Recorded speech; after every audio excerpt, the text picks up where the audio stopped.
don't even care what it costs, cause I know that I'm a boss. Follow my steps when I walk, I don't ever take no L's, cause I know that I'm a boss.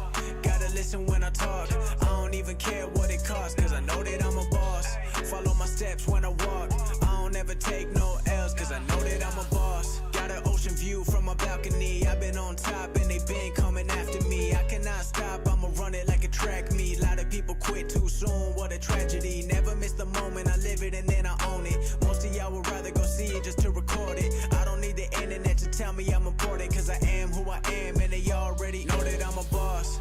Gotta listen when I talk, I don't even care what it costs, cause I know that I'm a boss. Follow my steps when I walk, I don't ever take no L's, cause I know that I'm a boss.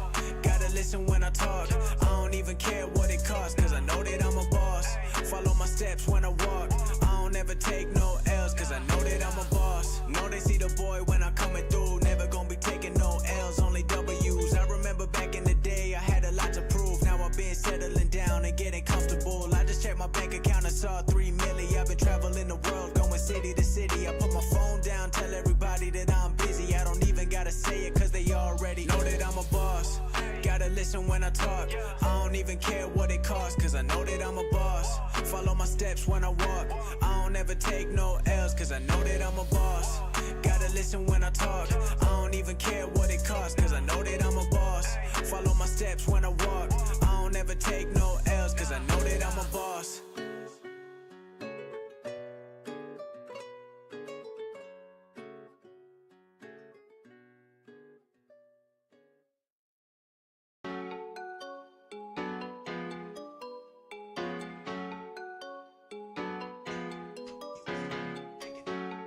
Watch out for the snakes, watch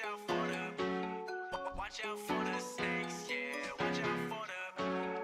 I seen all the signs, I seen all the signs. They've been telling lies, they've been telling lies. Watching how I move, watching how I move. I've been keeping track now, watch out for the snakes. Watch out for the snakes, yeah, watch out for the snakes. Watch out for the snakes, yeah, watch out for the. Copying what I do every time, they wanna take what's mine. They busy faking and telling me lies, now I watch out for the snakes. Watch out for the snakes, yeah, watch out for the snakes. Watch out for the snakes, yeah, watch out for the. Copying what I do every time, they wanna take what's mine. They busy faking and telling me lies, now I watch out for the snakes. You been so focused on me, damn, I think you forgot about you.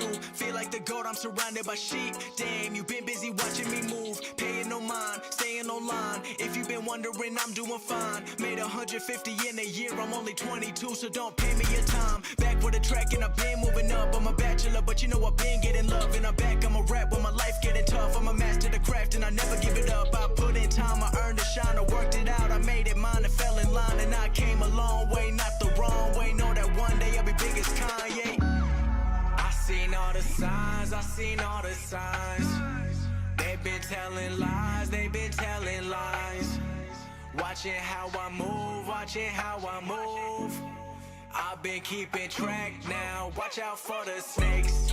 Watch out for the snakes, yeah, watch out for the snakes. Watch out for the snakes, yeah, watch out for the. Copying what I do every time, they wanna take what's mine. They busy faking and telling me lies, now I watch out for the snakes. Watch out for the snakes, yeah, watch out for the snakes. Watch out for the snakes, yeah, watch out for the. Copying what I do every time, they wanna take what's mine. They busy faking and telling me lies, now I watch out for the snakes. Y'all been too busy flexing, I've been too busy not checking. I learned my way from my lessons, I earned my way from my blessings. Don't try to come take my possessions, cause you know that I'm way too invested. And I got some big plans in my life, a story like Instagram. Move alone, don't need a middleman, and I handle business, I'm a busy man. Made a LLC, now I'm a businessman. If you want a feature, you need 50 grand. I've been on my way to the top, been on my way to a flop. I seen both sides, y'all really thought I would stop, but I gotta pave out my way, I'ma take my time. I seen all the signs, I seen all the signs. They've been telling lies, they've been telling lies. Watching how I move, watching how I move. I've I've been keeping track now. Watch out for the snakes. Watch out for the snakes, yeah. Watch out for the snakes. Watch out for the snakes, yeah. Watch out for the copying what I do every time. They wanna take what's mine. They busy faking and telling me lies. Now I watch out for the snakes. Watch out for the snakes, yeah. Watch out for the snakes. Watch out for the snakes, yeah. Watch out for the copying what I do every time. They wanna take what's mine. They busy faking and telling me lies. Now I watch out for the snakes.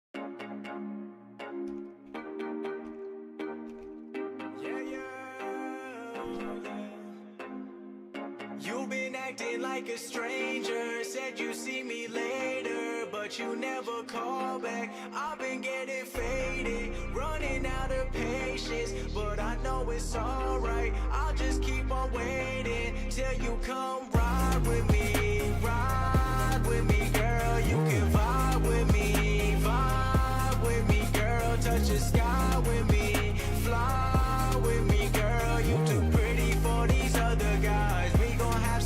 Tonight, you can just call me up. Tell me when you're ready and I'm pulling up.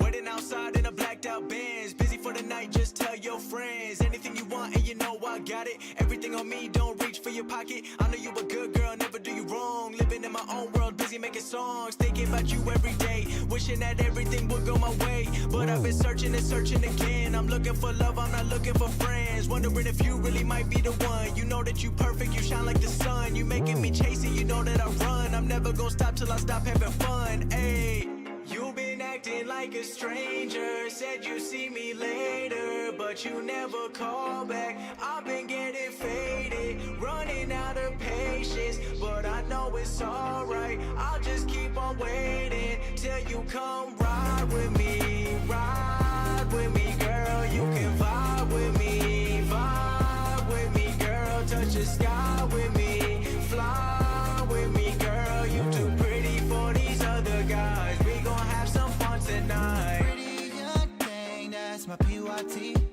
You should go and do your thing, just don't forget about me. Cause baby, I can't stop you. Both probably out here wildin'. Long as you know I got you, and you the one I ride with. I'm tryna put in work, put the gas to the flow like skirt. Pull through, I might swerve, I know your worth. Splash is a gift and a curse, let me hit it all night like dirt. Just hit my line, baby. Come catch a vibe, maybe. I've been waiting on you way too long. You've been acting like a stranger. Said you see me later, but you never call back. I've been getting faded, running out of patience, but I know it's alright. I'll just keep on waiting till you come ride with me. Ride with me, girl. You can vibe with me. Vibe with me, girl. Touch the sky with me. Fly with me, girl. You too pretty for these other guys. We gon' have some fun tonight.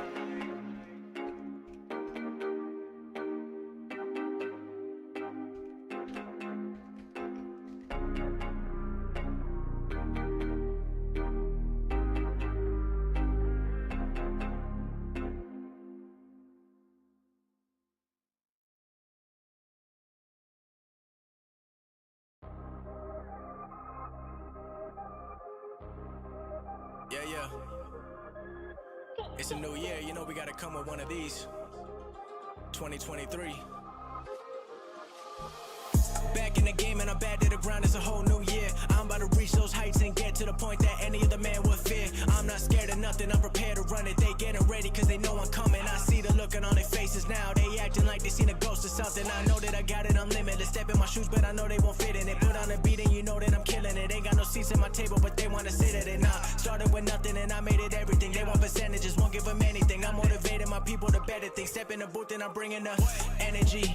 They need a medic, I'm bringing a remedy. I'm only looking at those who ahead of me, counting the days cause they gon' be dead to me. I'm about to get it, they hear my zone. Don't send me a message, lot going on. I need me a beverage. Got a good spirit, but I fly American. Travel the world, I study my heritage. They see me out in Dubai like Darius. Edge on the ball, but I'm about to carry it. Call me Ezekiel Elliott. Whoa, I switch the flow like I'm a magician. I get the gold like I'm an Olympian. Sold out shows, that's what I envision. When I hit the road, my pockets be filling.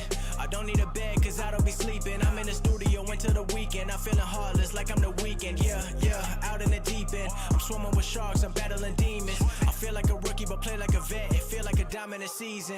I'm on the court while they in the bleachers. I need a palace, I might call it Caesars. I'm about to take a trip out to Ibiza. And I've been getting this bread like it's Peter. I'm not number 2, but I feel like the captain like I'm...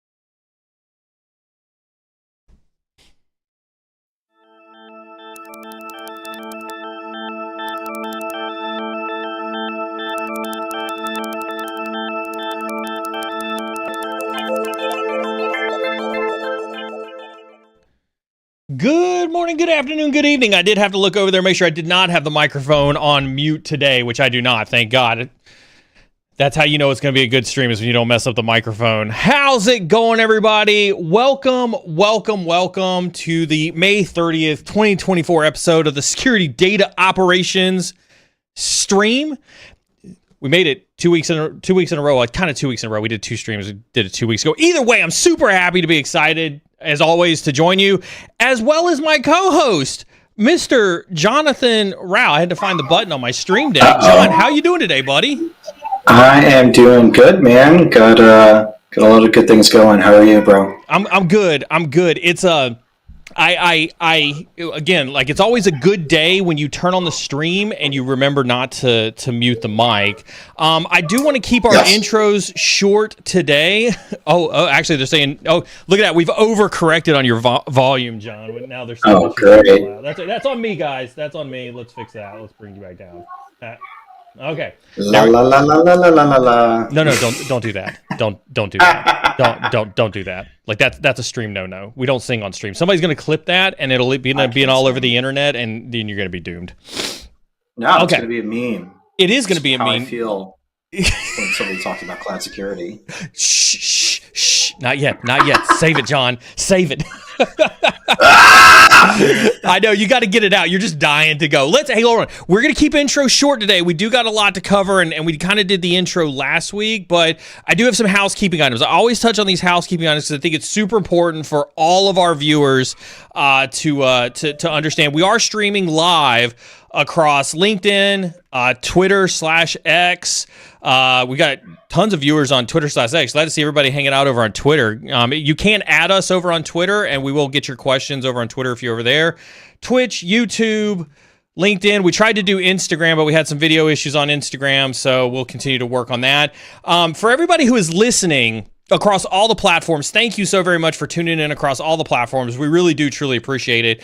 We do have moderators in chat on all the platforms, and moderators are here to keep chat free of racist, sexist, misogynistic, just general toxic behavior. The only toxicity that hopefully you'll see is John and I kind of being toxic to each other and probably to the industry as a whole. But that's a different story altogether. But moderators are here to keep chat, John, this is your favorite saying, a safe space for everybody to share their cybersecurity ideas on whatever John and I happen to talk about freely and openly.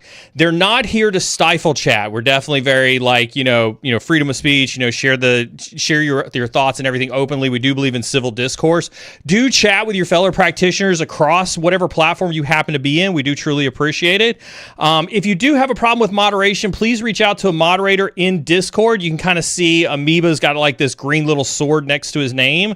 He is a moderator, and you can spam him on Discord, and this is a fantastic opportunity to hit that exclamation point Discord to get that. Second thing, John, and I know this is your favorite part, we highly encourage questions throughout the stream. Absolutely. We love questions. John may seem scary. I promise you, he's really not. He's a cuddly bear. He's a cuddly bear. Look at him. Everybody drop little bears in chat for John. I promise you, he's a little cuddly bear. Oh, thank you. Anyway, yes. If you hear John or I say something that makes you think of a question, the best time to ask it is right then when you think about it. We don't want you to forget it. I promise you the moderators are grabbing questions, they're grabbing comments that you say in chat, and they'll push one on screen at the magic button just kind of like that, and you'll see it pop up on screen, and John and I can look at that and be like, aw, somebody's a fan. We love it. We're glad to see it. We'll answer the question. We'll do our absolute best to answer them. You don't have to wait for a Q&A at the end. As a matter of fact, we prefer you not to wait for the Q&A at the end. That way we can answer your questions in line. We do truly and appreciate leave early. And no leaving. No. I got you here. I got you here for an hour. You're mine. You're mine for an hour. You ain't going nowhere. Speaking of moderation, Makes me feel John. warm and fuzzy. Speaking of moderation, John. What did I do? You and I got to talk, dude. You and I got to talk. I think you set a new record last stream 2 weeks ago. That was our only stream. Yeah. It wasn't for viewer count, which I wish it was. I think.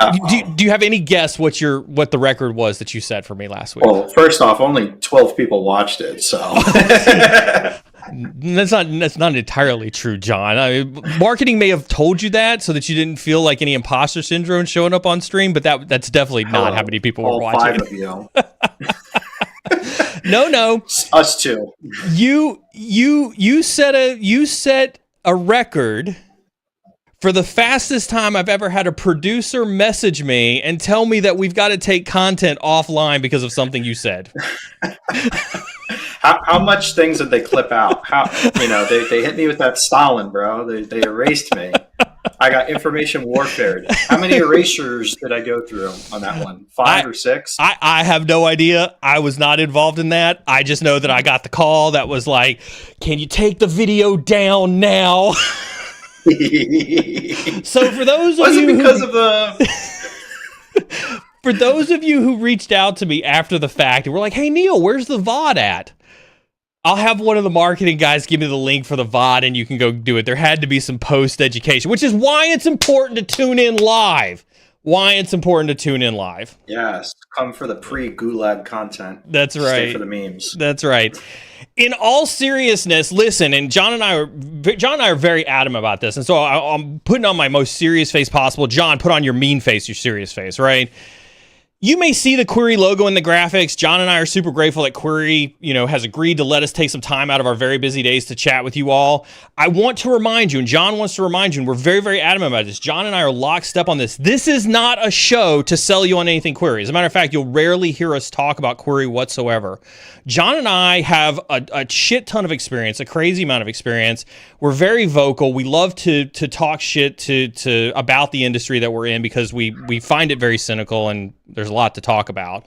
We want you all to benefit from that. And so take this time to ask us questions about any of the topics, anything, whether it's something we're talking about or not, and we'll do our absolute best to answer. John, I'm not sure if you want to piggyback on that since you were the one who got censored 2 weeks ago. Yeah, I know. I'm always getting censored for stuff. The impersonation was funny, though. It was kind of a drop of the hat thing. But I don't know. In between my yapping and, well, all I do is yap, so... But yeah, I mean, I'm surprised you even named our employer here, even though they're forcing us to be here. They're in our walls. Marketing, I know you're watching this. I'm coming for you, marketing. They are watching. They are watching. Yeah, everywhere, and they will be at Reinforce. But no, I mean, it's 100% right. Look, I think too many of these streams, casts, whatever you want to call it, get turned into yapping sessions about selling, or maybe like a psyops way of selling, psychological operations of like, oh wow, here's a hard problem. Wouldn't it be great if there was a company that could solve this? I'm sure you love that, Neil, watching vendor casts. Yes, every day. Everybody who's a typical cyber insecurity viewer knows that is my most favoriteest thing ever. Absolutely. Yeah, but not to stream. Right. So anyway, ask your question anytime. We do have a question in chat. I do see that one. I'll get to that one here in a little bit since it is about pen testing. I do want to jump right into John. Because, John, your post yesterday on LinkedIn kind of talking about today's cast kind of started the shit posting early, if that is even possible, right? I know you have extensive thoughts about cloud pen testing, especially since you led teams doing that. Can you kind of talk about what your role was in terms of leading some pen testing, some cloud centric pen testing teams, and kind of what was involved in that? For sure. I am sure that one of our one of my former coworkers over there would probably not like that you use the word pen testing, but no, I took over our offensive security team, which I think there's a little bit of a distinction. And really, it wasn't me, Harple Palmer, Harple, wherever you are, bro. Even though you're an Oilers fan, love that guy.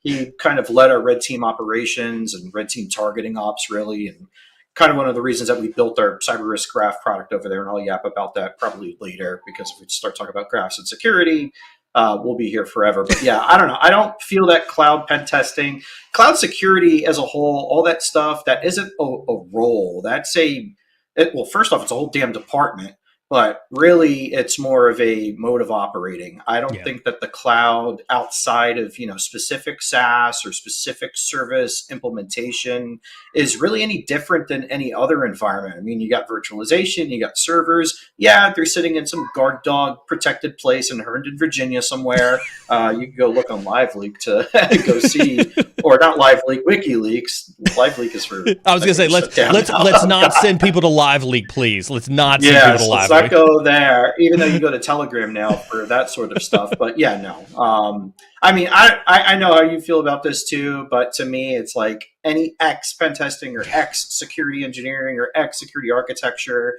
I think it's important for like distinction for flavor. If it's like a specific role you're hiring for, like, yeah, I'm probably not going to go and hire the IoT security guy to run my freaking Azure security engineering shop. But at the same token, if I have somebody who is good at penetration testing or is any tier of SOC analyst, I would feel totally comfortable hiring them for a cloud pen testing role. But yeah, I led a red team for a little bit. It was fun. We broke some stuff. We found stuff outbound that was broken. In fact, we found more like outbound partner stuff that was broken than internal, which I guess is a good metric to have. But ideally, wouldn't be broken, especially not at a law firm. But I don't know. What's your take on it? I mean, here's the thing. I think you hit the nail on something I feel very strongly about too, and I think that's what I want to kind of dive into here in a second. But I want to ask you first, because audiences love stories. Everybody who listens to us loves stories. So I have to ask you, tell me a crazy cloud story. What's the craziest thing you found doing a pen test? This one isn't too crazy. So at the beginning, right, when I took over the directorship at IHS Market, which was it was a big company. It was made of IHS and iPrio and Market, Jane's Defense, and technically Carfax as well, right? It was huge. I got hired like right when like the pandemic lockdown started. So I showed up to 33 Water Street, or wherever we are in downtown Manhattan by Chelsea Piers. They like pretty much slid my computer across the desk and be like, get out of here. Drove my happy ass back across the bridge in New Jersey, where I was living at the time. And not even 48 hours later, they're like, hey, new cloud security guy. You're the cloud guy. You're the security guy, right? I'm like, oh yeah, that's me. They're like, we have a contractor that like took over the super important product account. What do we do? I'm like, you gotta be shitting me. Like, I just started here. But man, like everything that I've seen, like just totally wacky on the cloud has, I don't want to say it's like user error. It's not following best practices, or it's completely, novel, or at least when it's novel at a time, right? Everything's novel. Everything's a 0 day until it isn't. Everybody copies it over. But yeah, this was one of a disgruntled employee, the happenstance, like the economic kind of aftershocks from the pandemic necessitated a lot of layoffs, and they laid off, from what I understand, like an entire SRE, site reliability engineering, platform engineering type team. And one of them had the keys to the kingdom, right? There's still like, per root user MFA. I think AWS is either going to change that, or they have changed it already, where you can have kind of one key to rule them all, which is also dangerous. But it was a YubiKey hardware, which is great. That's the best practice, until the person who has the freaking thing is big mad at you. And they took over the accounts, and it's like, what telemetry do we have? Do we have a SIM? Do we have CloudTrail logs going out so we can see what he's doing? Do we have any guard duty events? Guard duty should be spitting out alerting. And it's like, oh, maybe I think we have some of it in this data log lagoon, I think they called it, in Azure Blob, and then we have to decompress it and download it. I'm like, why are you putting AWS in Azure? And look, I'm not trying to like talk too much smack about like the architecture and central IT team back there. I loved all the folks that I worked with. I'm sure they did not love me saying no and yapping about a bunch of stuff. But yeah, that was the craziest thing I've seen just because of the circumstance of it. As far as like, boom, second day, and here's like I don't know, kind of a boneheaded thing that you always hear about protecting the creds, and then somebody took it over, and luckily they didn't really know what they were doing, and also they told somebody about it. Like they got fired and like texted their buddy who was still there, like, oh, I'm gonna go and destroy their cloud environment and try to take a bunch of actions. We saw them in CloudTrail, but SCPs, service control policies, and other resource-based policies in the AWS cloud specifically will block the root user. So the best thing to do is kind of have a canned deny all, or only allow like a weird action, like allow a list account, or allow, I don't know, Sumerian, allow somebody to create a Sumerian scene, which is a VR application service, weird one. Just deploy that to lock them out of it. But ideally you have some sort of like just-in-time provisioned SSO. But you're the real IR guy here, not me. And you're also the real CISO. I'm not the CISO anymore. It's the craziest thing you've seen on the cloud. It can be public cloud or SaaS. To be quite honest with you, like I think you hit the nail on the head. Like it's really around APIs and external access, and I you touched on it a little bit. I want to put some finer points on it, right? And it's back to the basics. I've got an article that I want to talk about with you because I think it kind of hits on some of this, right? It was almost like people forgot how to do cybersecurity 101 when they stood up an instance in AWS or Azure or GCP or whatever the case is, right? Like, oh, hey, cool, we've got this fancy new AWS instance. Let's send me the password 123. And it was like, but on the corporate network, you don't do that. So why would you think it's a good idea to do it in the cloud? And so I think that a lot of my early cloud IR stuff and a lot of my early early work that I did, building red teams and stuff like that for cloud, were really focused on, cool, let's kind of see some of these default configurations that people were leaving open. Dude, I'm sure you've seen this one before, like when, what was the service that AWS bought? Not Lightspin, not Lightspin. No. It was where you could like click a button, like almost freak. You What's mean that? Lightsail? Lightsail. Thank you, Lightsail, where you could click a button and stand up like a WordPress instance. And guess what? Right, yeah. All the freaking default WordPress stuff was on there by default. It still is. I think there's like whole research wings dedicated to stuff like that, where they pull down public AMIs to find sensitive details. They pull down public GitHubs to find AWS creds. But yeah, I mean, you're totally right. It's all about just. I don't want to say it's all about, but I think from my experience, both working at AWS, like as a TAM, having to help like what they called zipline teams at the time, which was like a ProServe special missions unit, if you would, for like cloud IR, working with the IR teams from either customers I directly had under enterprise support or ones that were in my cluster or kind of external, right? Because I had kind of a rotation based sort of like, hey, if you need help. But anyway, all the bullshit, jobs that I've done, right? It's always, kind of weak passwords, shared creds, sharing IAM access keys, putting them somewhere they shouldn't be, leaving, kind of like flat assume roles, and then publishing your account ID, publishing like all the parts of a secret or something dangerous. And then, insecure defaults on a network, right? Which goes back to my earlier thing. And, that one I know that you believe in strongly, that, hey, cloud security is just regular security. And I'm sure somebody will correct me, like, it's InfoSec, it's cybersecurity. I don't know. It's all fake. It pays the bills. That's what it is. It pays the bills. It gives me money. And to quote my favorite MMA fighter, Money Moicano needs money, and so do I, because my tastes are more expensive than his. I was gonna say, I mean, like when I don't think chat understands. Like when John talks about his taste being more expensive, John wants a tank. Like you saw my EOD post on LinkedIn. I'm not joking. John wants a tank. Yes, I do want a tank. I don't want to turn this into like a whole, I don't know, ITAR sort of thing. But as a U.S. taxpayer, my money goes to making machinery of death. And if I wanted to, like, I don't know, use one, like, hey, government, since I paid for you to build this thing, can I, like, buy it back from you and get triple taxed, essentially? Because I'd also have to get an NFA tax for the gun barrel, because it's a destructive device. I can't do that, but I could import a whole T-72 with the freaking 14.5 kVp that they have to plasma cut and I'll have to reactivate it. But anyway, I could get that for not a lot of money, but I mean, it's a decent amount of money. It's a little bit harder now, given that there's something going on in Europe. I don't know what it is, but it's causing the tanks to disappear. So, Chad, if you're listening and you need tank advice, hit that exclamation point guest in chat and get John's LinkedIn and reach out to John for how to get a tank. Yeah. On the real, I forget what the forum is called. I think it's Steel Soldiers. You know, remember back when people used to get internet forums before Twitter and all this stuff? Yeah. There is a process that you have to work with Department of Agriculture, ATF or BATFE, whatever they want to call themselves nowadays, as well as I think Department of Treasury for ITAR. But there's a bunch of forums when it comes to like bringing in foreign war material into the country. It's really the freight that's the expensive because, you know, tank kind of heavy, ocean kind of big, and people have a really bad habit of crashing tankers into things they shouldn't, like bridges and canals. It's weird.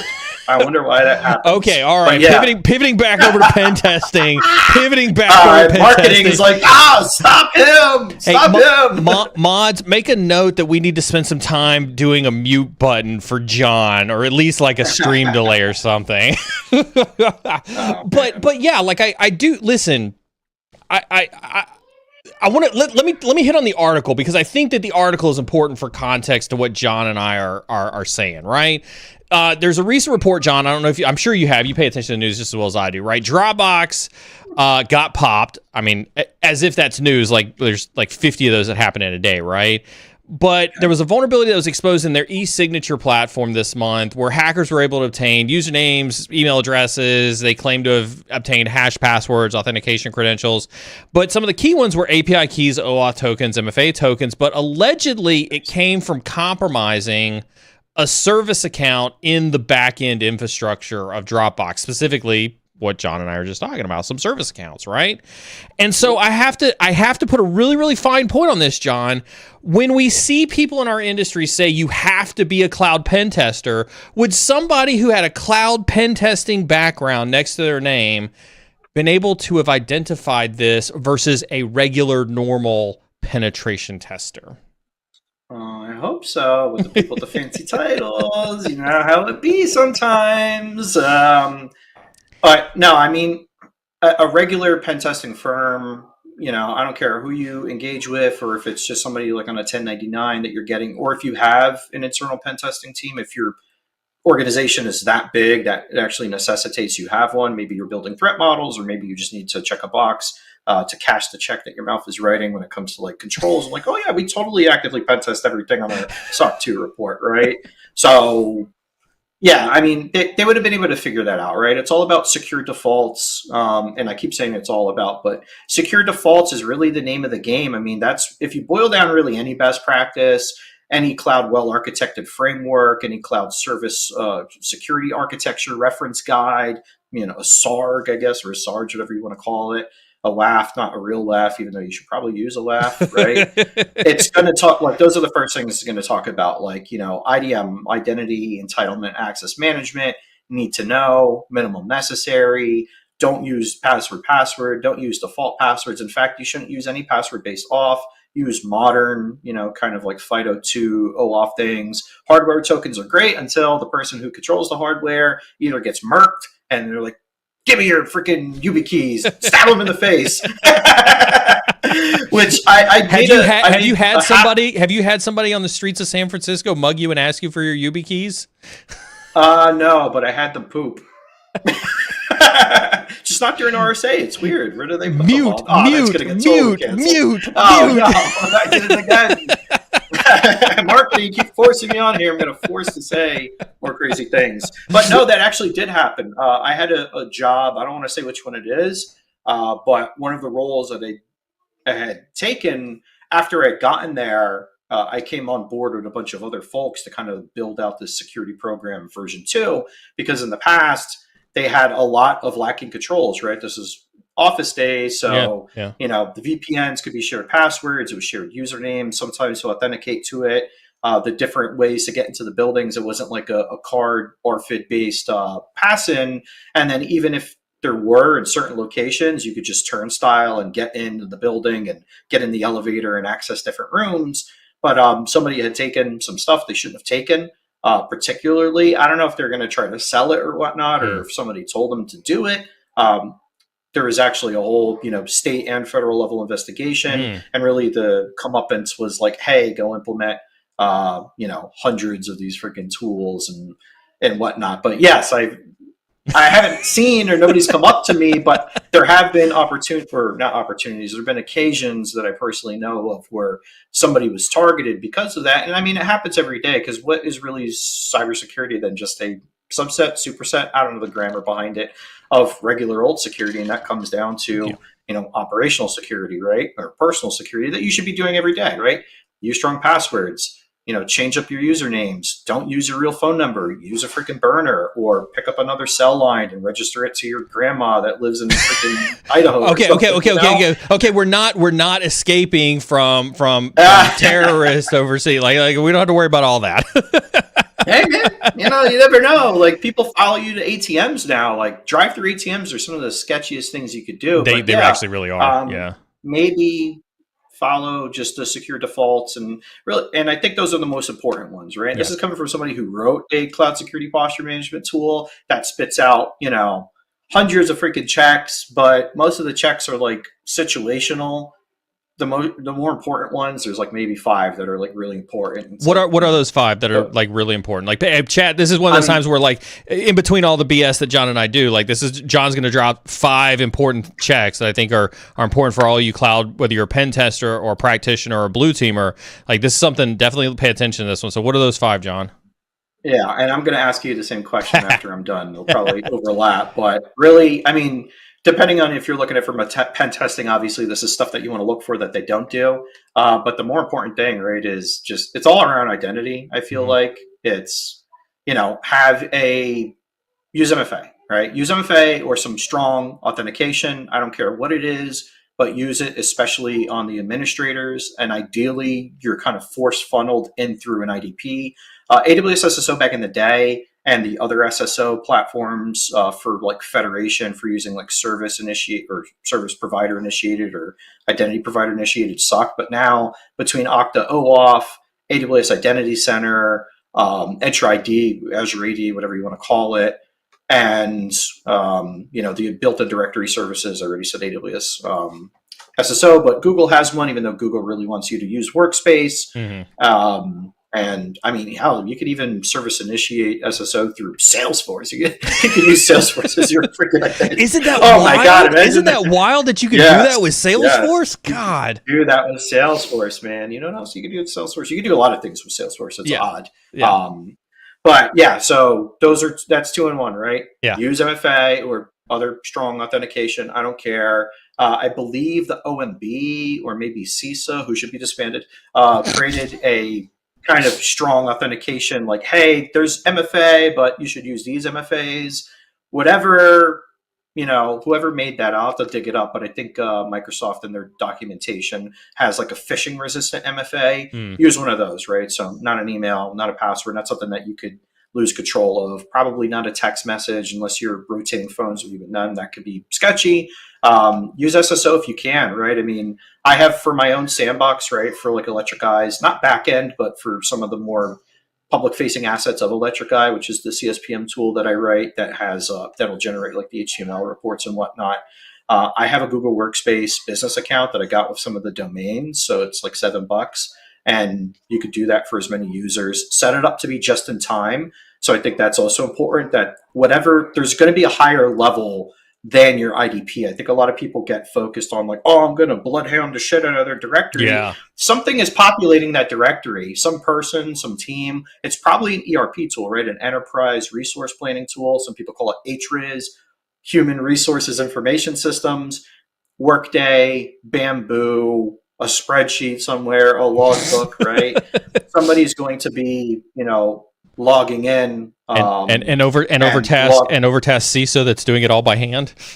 Yes. Our CISO/CPO/CIO. How are you doing? So yeah, that would be the third thing, is like making sure that it's coming just in time from upstream, right? So if somebody gets put on a movers, leavers, joiners, they're moving teams, they're joining they're joining the organization. They're on a RIF list. They've been notified or not notified, and this goes in a lot into detections and like insider risk investigation and interdiction teams as well. I'm sure you know about that a lot, coming from healthcare and running SOCs for investigations like this, and then also on the Fed side, and your Fed friends. I have recanted my Fed status. Thank you very much. That is very true. But making sure that that's tied in, right, and then having controls around people moving and leaving.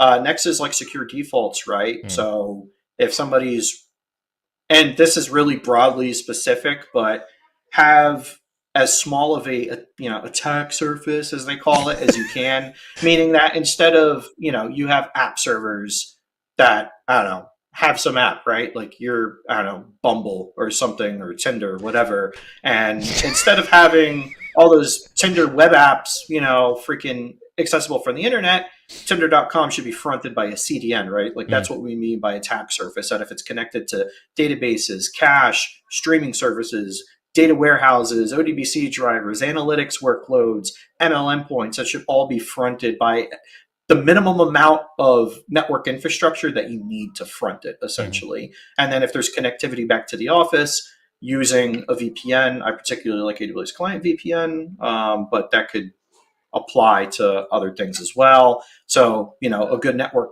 footprint, and then also another top 5, which is a bunch of things in one that isn't exactly, easy to do, but, for a software assurance or information assurance, I guess we would call it on the government side, right? Looking at those AMIs, like don't just pick up some of these freaking WordPress AMI, build it securely yourself, hide that thing behind the network. Don't just have network shares and whatnot that you can log into from the internet. You want to make sure that everything that you could define in software securely, sanitize the freaking inputs. Don't allow somebody just to, change like a /2 and then all of a sudden be able to log in. That was the AT&T breach, wasn't it? Yeah. Where somebody figured out that they could just swap the number on the salt and then look at somebody else's profile. That person got like hard federal time too, which is the no, it wasn't thing. AT&T. It was T-Mobile. That was T-Mobile, wasn't it? Oh, T-Mobile? It was T-Mobile. I don't know. It was one of those two. It was one of those two. But yeah, it was like, I remember that because like they tried to responsibly disclose it, but then it ended up backfiring in their face. Yeah. So I think those are my 5. I know 3 of those are like more process, big picture governance oriented, but at the very least, use SSO, use a phish resistant MFA. But what are yours? Especially, I know I kind of touched on it from a pen testing side, right? Like if you're a pen tester, like the first thing on the engagement, it's like, what are you doing for best practices before you start doing the bloodhound and the nmap and all the other shit? So, what's yours? So I love that you focus on identity, right? And I think identity is a very underrated control. You summed it up well. I'm trying to think if there's something that I could add to the identity conversation, but I definitely, most of the attacks that I've seen that have been successful could almost always come back to a failure of misconfigured identity strategy, right? Whether that's, I can remember one of the first incidents that I worked at Abbott years and years and years ago. I don't mind saying that because this was like 2016, so it's been close to 10 years since it happened. Was an identity sourced attack. They were using ping as an SSO, and I can say that again because they're not using ping anymore. But they were using ping to federate their SSO across a bunch of their applications, and there was a cookie that was persistent that was used to facilitate a good user experience with their federated apps, specifically Exchange Online, right, and things like that. And so, identity, I think, is hands down, especially in the cloud, the most overlooked attack surface issue that exists out there. So I'm glad you hit on that. I agree with the SSO. I obviously agree with the MFA. I think I want to hit on one, and I want your opinion on this one. So there's kind of two. I'm going to do two in this one as well. I think APIs and just general programmatic interfaces, I think are also huge. I also think shared trust between applications and cloud environments, I think, are two overlooked issues. I think you probably tangentially relate both of those back over to APIs. Yeah. Or I mean, not APIs, but to identity. And then I think baseline controls, like I think just fundamental cybersecurity hygiene 101, I think gets you every single time, right? Patching your vulnerabilities, monitoring your inbound and outbound traffic, having a WAF or a firewall in place for, again, I like the limited attack surface comment. I think when people hear that, they're like, oh God, I got to do vulnerabilities. God, yeah. Attack surface. The attack surface again. But yeah, if you can reduce the amount of external machines that you've got facing the internet, that will always make an attacker's job a lot easier. But let me dive into the shared trust conversation, because you and I bantered around a threat model. I think it was earlier this week and maybe a little bit into last week, where we talked about if an attacker had, say, two pieces of information that existed between, a company that had infrastructure in the cloud and a vendor, could an attacker use that shared piece of information to gain access to it? And I think we were both on different sides of it. I think I was on the side kind of, similar to the take that you and I may have had in the military, where it was like, hey, you've got two non-sensitive pieces of information that if you put together could represent, a risk or a compromise to the enterprise. And I think you took more of kind of like, the likelihood is so low, I don't see the risk. Do you kind of want to dive into that a little bit? Yeah, for sure. I think, it's not like this is a new thing, right? Like SaaS apps have been around since the public cloud was around. I think, a Cloud Guru or whatever the educational platform was. I forget if Pearson or Pluralsight acquired them. Either way, Pluralsight. It was a Cloud Guru. Yeah, it was Pluralsight. Yeah. They would tell you that the cloud was created in 2006, 2008 with the S3. It wasn't even S3. I think it was SQS or SWF on the AWS side. And I keep referencing AWS because, I used to work there, and that's my strong suit and my favorite cloud. Unfortunately, for better or worse, not unfortunately. I enjoy AWS if you get around the craziness. I liken it to a golden corral, right? There's beef ribs, seven ways. That's not a great analogy, John. I don't know if you've been to a great analogy. Have you been to a golden corral lately?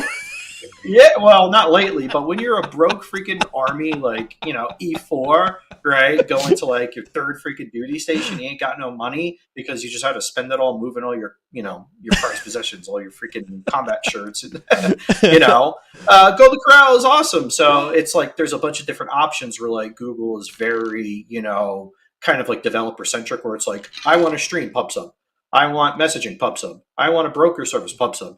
I want a pub sub service, Cloud Functions. But anyway, SaaS has existed there. You mentioned Dropbox, and then also regular box, ubiquitously named, and I believe even Apple iCloud, right, are all S3 underneath. I'm sure it's a lot different now, but at least back in the day, and at least until probably 2018, as far as I know, we're all S3 underneath. So SaaS implies that shared trust of I'm trusting you to use these credentials to access this environment, which is why you have things like external ID, adding nonces. That's a kind of a cryptography 101 thing, adding nonces for some secure modes of encryption, right? And why we don't use things like electronic code books, or we use Caesarean ciphers. But when you take that out of the mathematical, basic, encryption is kind of security.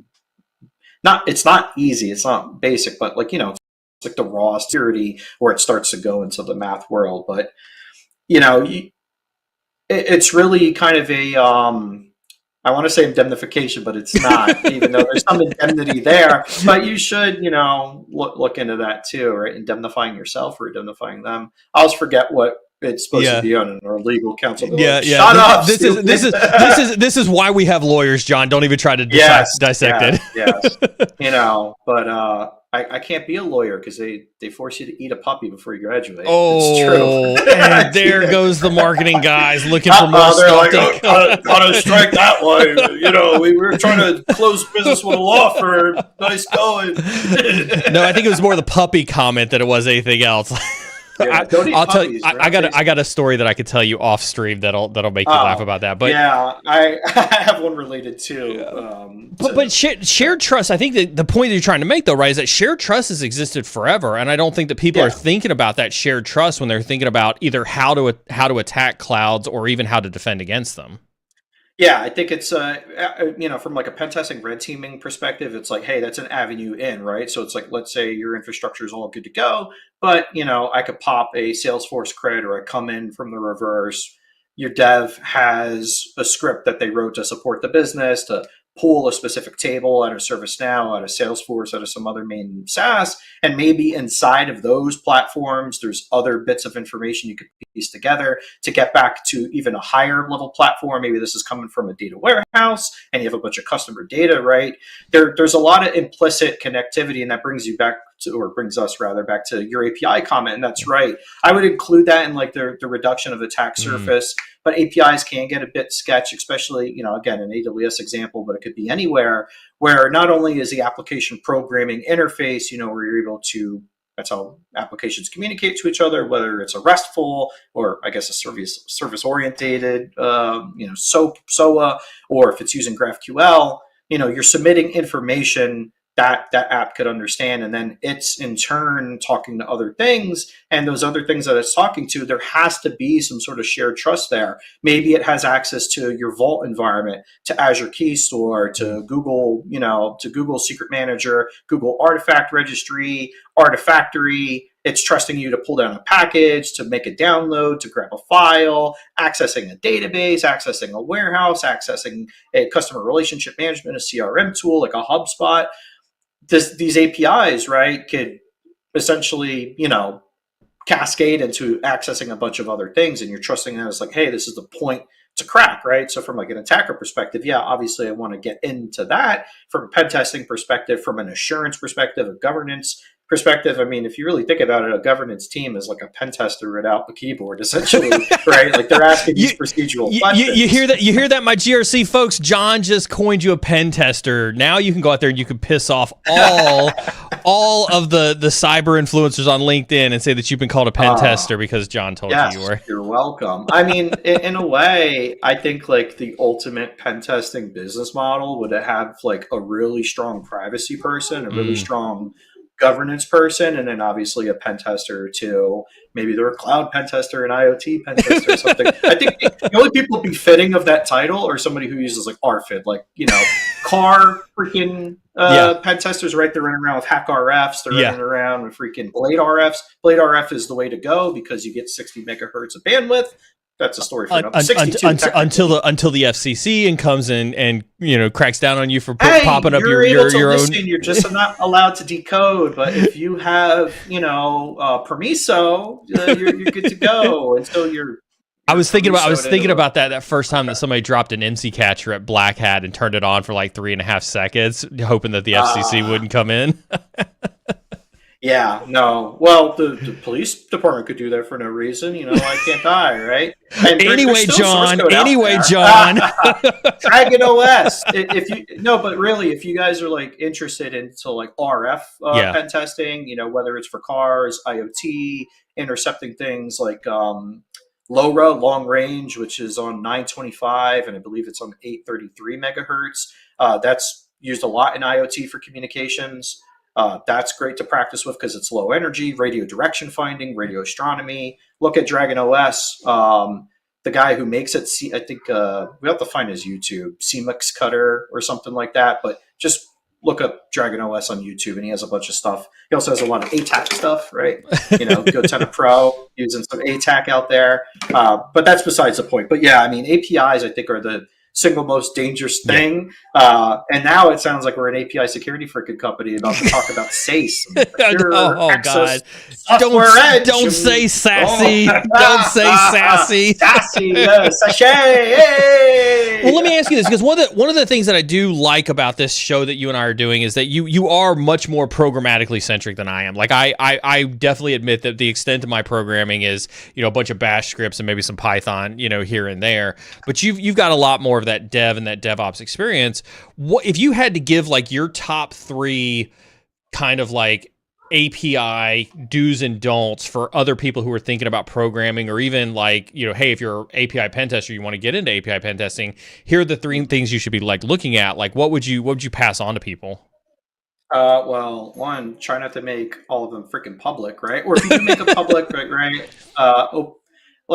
There is a distinction between an internal API, right? And we had a lot of that at AWS where, an action that you take, because surprise, surprise, every cloud platform is built on their own cloud platform, right? They have to dog food it to scale to work. Ooh. But, the first thing is if it's supposed to be internal, if it's like only to orchestrate some sort of automation, maybe it's to age out a record, maybe it's to re-register something, think of when you connect Microsoft Defender for Endpoint, Microsoft Intune, right? Defender for Endpoint is their EDR or XDR, Extended Detection Response Tool, whatever you want to call it. It's an AV agent. And then you have Microsoft Intune, which is an MDM, which is a weird word because it's mobile device management. It should be, and then sometimes it's called MEM, right?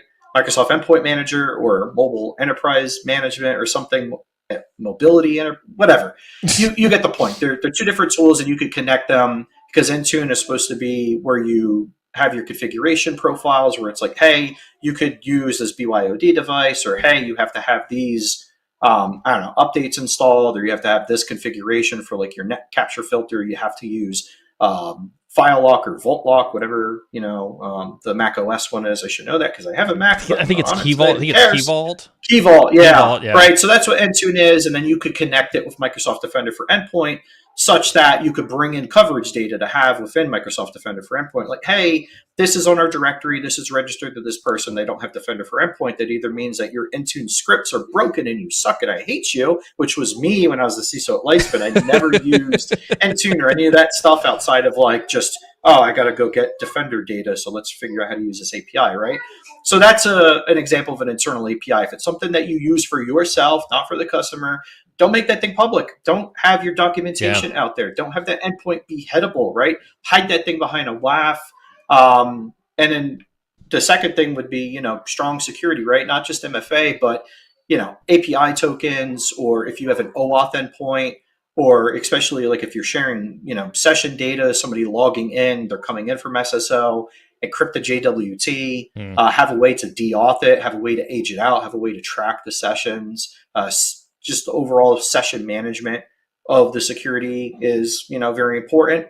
And then I guess just, safety, right? If you have like say a post or a put API, again, to update some record in a database, to make sure that swipe, that conversation you have on your dating app or on LinkedIn or whatever, you shouldn't be having dating conversations on LinkedIn actually, but I'm sure if they added a dating functionality, a bunch of people would use it. Just put it out there, LinkedIn. It was my idea first. Marketing is making another note. That one's not that bad. They put games in it. That's the next thing. They put the dumb LLM. They put the games. Oh, God. And now they're going to put the dating app in it. People already use it as a dating app. It's all over for you. It's nuts. It's nuts, isn't it? God. LinkedIn's full of perverts, man. It's also people who are loud about it, too. Go ahead. They're going to cancel this on the stream, but I got to say it.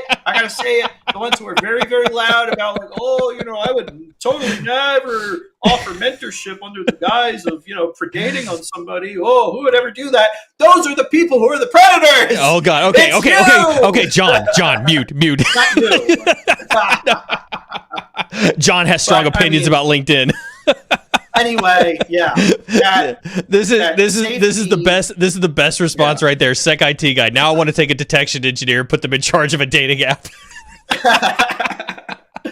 I mean, that's probably a good way. There's a bunch of been questions about people asking like how to get in, but I think the most important thing to get in is getting your mind in a way of thinking. So if it's like if I was in a pen testing engagement for this app, what would I do from the Yeah. outside? And that's where the bug bounties are too, right? There's a bunch of people who pay their bills and then some Yeah. just by bug bounties, just going through like, is this input correct? Yeah. Can I fuzz this, right? Can I submit something?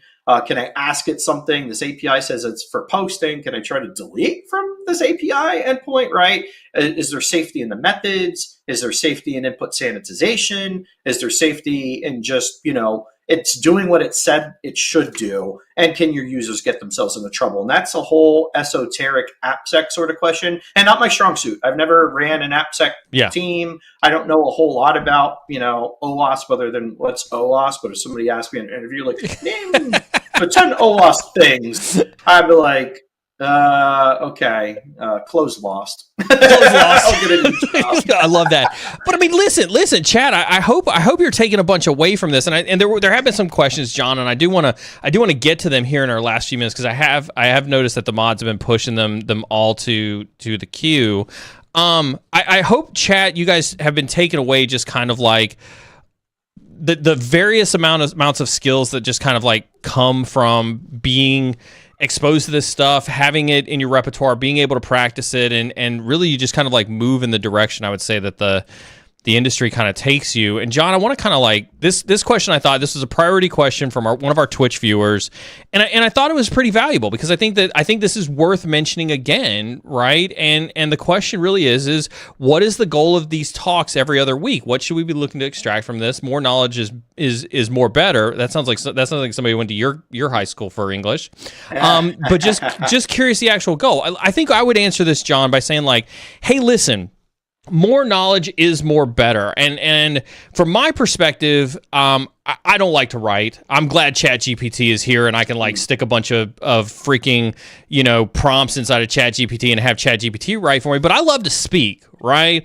I love to talk at conferences. I love to talk to people of the community. And so like for me, any opportunity that I get to talk to people about cybersecurity, which is the whole reason why we started Cyber Insecurity 4 years ago when we started it, I think is a huge plus. I think what adds to the excitement for me, John, and again, don't feel obligated to piggyback on this because I know that that's a natural human tendency, to get to share the stage with somebody who is as polar opposite of me as John, with different perspectives, different personalities, different skill sets, and to be able to bring that conjoined amount of knowledge to an audience. I think the goal of this is, can we educate you all on doing more cool stuff in your day-to-day? And then the final piece that I'll make, the reason that this is SecDataOps is because I do fundamentally have a belief that we are failing our security operations teams. I've seen it since I've built my first one in 2016, and I've watched it deteriorate over the years. And I think that there is more data. There was more data in 2016. I don't think we've done anything other than to watch that shit, explode through the roof. And I think we are losing the battle with not just the Dropbox breach, but every freaking breach that ever comes up. We are losing the battle hand over fist for how to protect our, protect your data, protect everybody else's data. And I see this as an opportunity to bring the conversation around having a more data-centric approach to security operations. And I wholeheartedly believe in that. John, that's enough rambling for me. I'll flip this one over on you.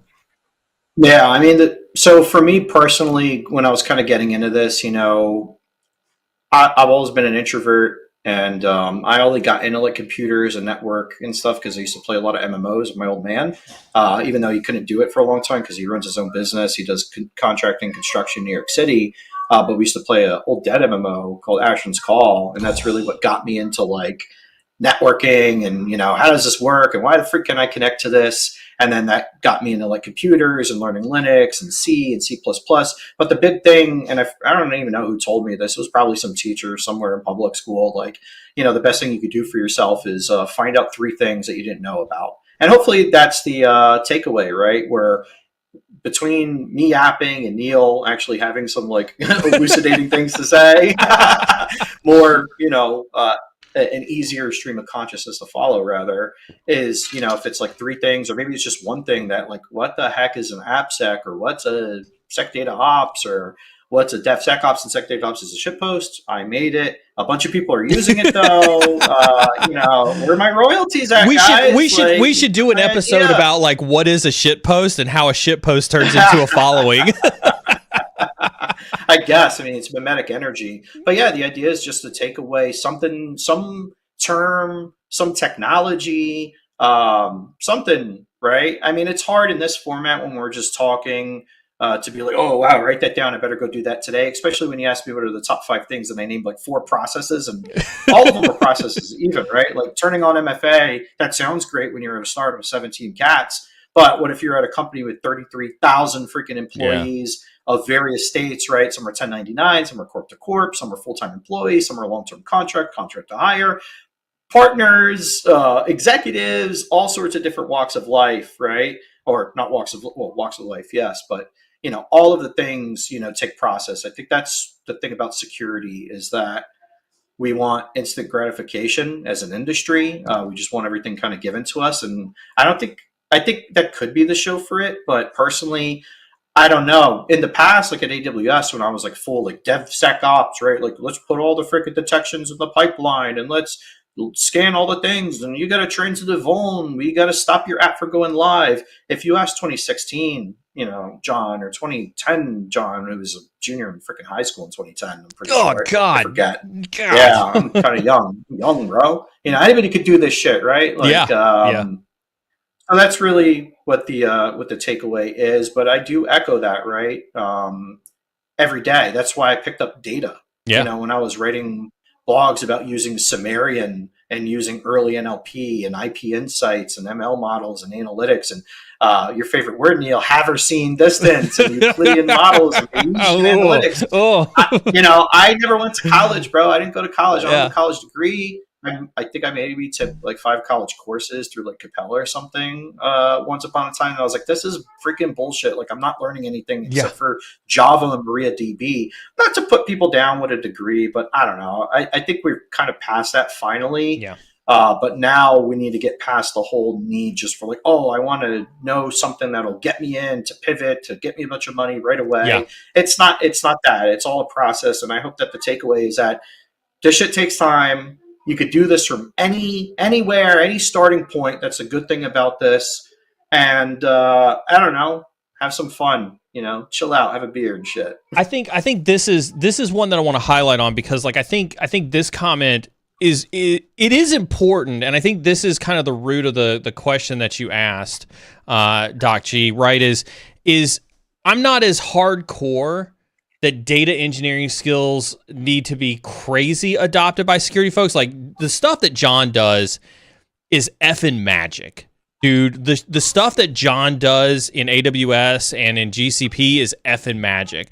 I don't think security dudes need to be at that level, but I do think there is a convergence of data that I do think, security folks have stuck their head in the sand about. And I think the goal of this stream is really about bringing that to light and having that conversation.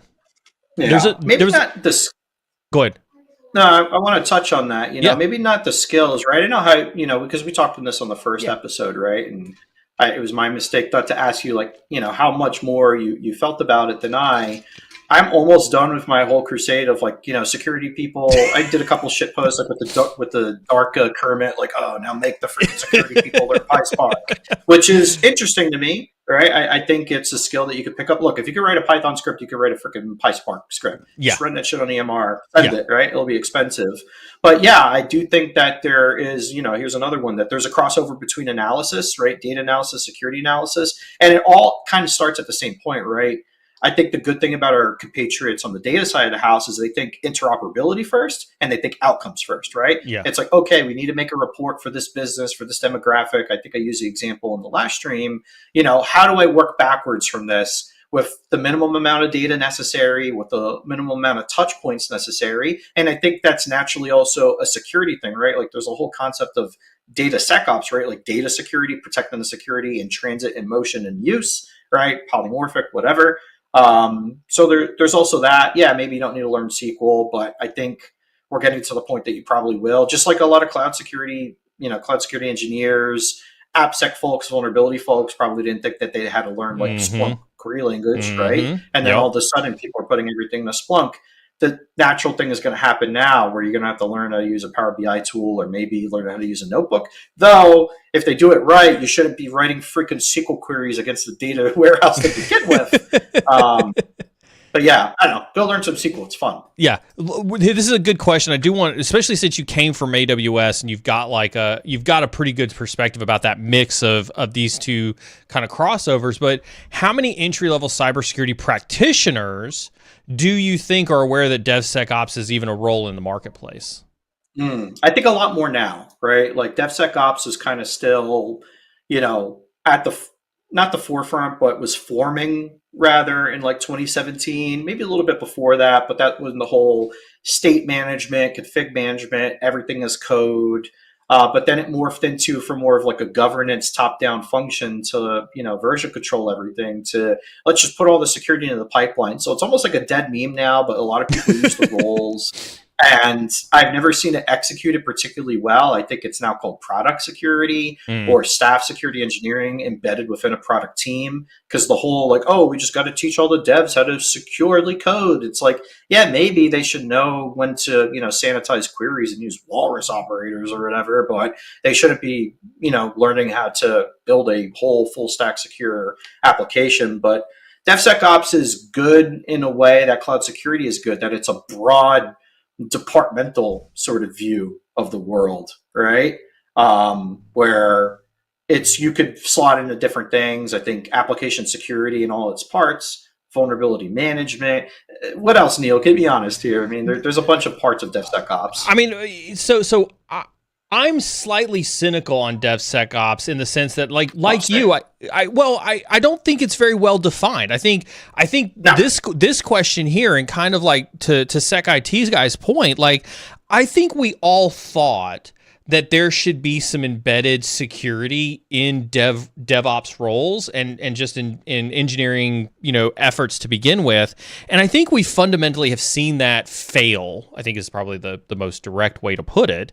Yeah. And I think it is resulted in like DevSecOps should exist, but it doesn't. It's kind of failed in practice. And I think that that's why we've now kind of come back again to your shitpost of, SecDataOps, where it's like, hey, like we wanted to get security baked into engineering 2016, 2017, 2018, around that time. You guys failed at doing that. You gave us a bunch of runaround, a bunch of excuses why it wasn't possible, stopping workflows, limiting the ability for engineering to get code to production, just handle it on the pen test and submit a bug report for it afterwards, blah, blah, blah. All the shit that goes along with that. And so now you've got this vast sea of applications and SaaS applications and other applications that have access to data. I don't even want to talk about the AI, disaster that's happened over the last 12 to 18 months, right? And now all of a sudden it's like, yeah. And so it's like now you've got no security in the dev function, no security in the data management function. To your point, they're always focused on the outcomes, and the outcomes don't have anything to do with security whatsoever. And that has basically culminated into exactly the problem that we have now, which is why I think the SecDataOps, while a shit post, has turned into a very valid movement, probably one of the more impactful movements that I've seen over the last 20 plus years.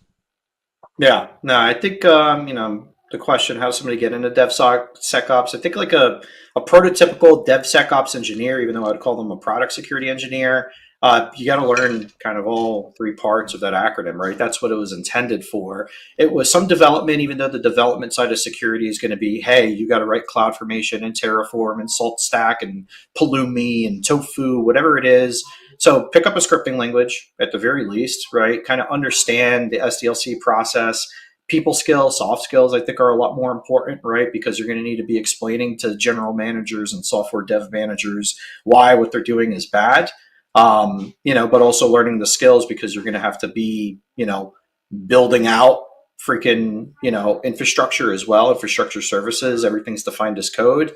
The security part of DevSecOps is very AppSec vuln management focused. Are you securely configuring things? Is network security working? Can you define the WAF rules? Are you patching? Are you monitoring if the patch has failed, restarting? And then can you also reconcile that against like, hey, this software is staked to this specific version. It has to use this version of Pandas or this version of freaking PyMySQL or whatever, right? And then the operational part of it, which I think is the one that gets lost in the sauce, is running all these tools. And because of the DevSecOps moment, that's why we got crap like the CNAP and ITDR and NDR. We have all these DR, application-centric tools that say they're app-centric, but they're not.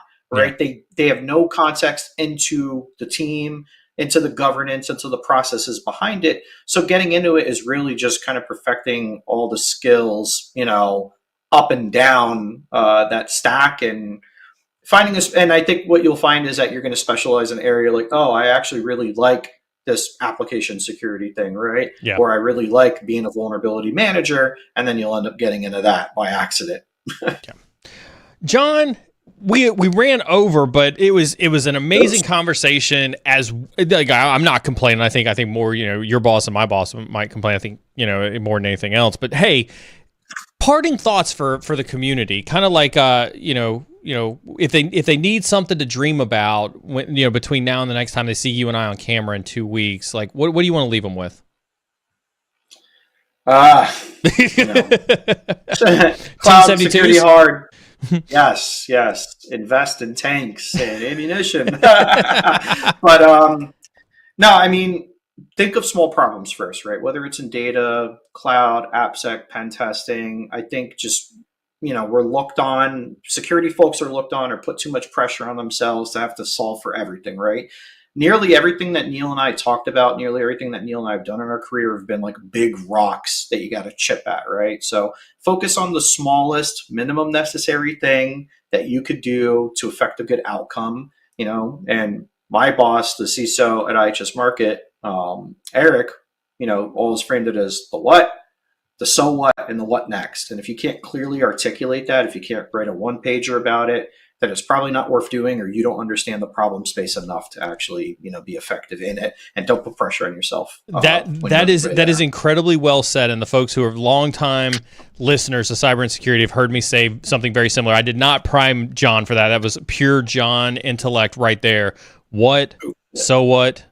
Now what? I think with that, John, let's get back to work, sir. We'll see you all. Oh yeah, in 2 weeks.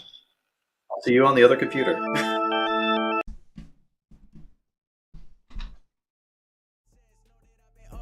Taking all my kindness for weakness, no respect. I do not do back and forth. I ain't with the nonsense. When they see me winning, they be upset. Yeah, can't relate to weak minds. They've been on a decline. I'ma put myself first, never coming behind anybody.